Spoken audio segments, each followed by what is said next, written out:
cho nó sẽ chỉ khẩu kế cho một tí hai chả một cho tí chè một chua nó một ná nó nhỏ thôi thôi hủ đó để cho tôi cho lép lép một tí nó một chỉ lò nó nhỏ một tí nó xưa ta tọt thọtตัวluôn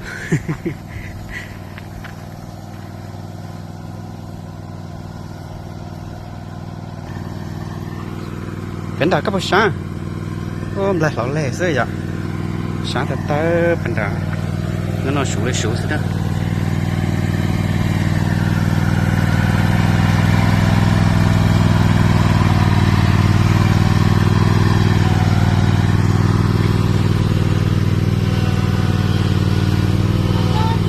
bạn đây rồi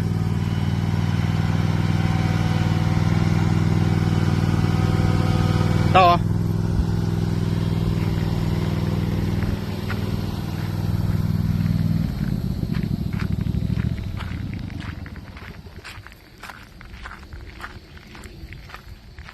John Deere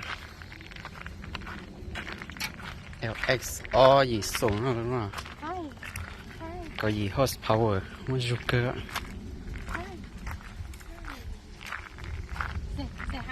Hi daddy. Hi daddy. Up and down. Này khó xịt rồi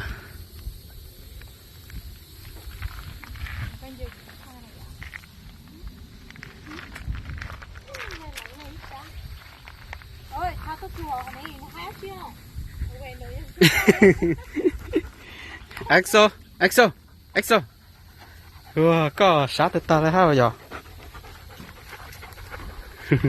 Sao ta nuôi ai tủ lá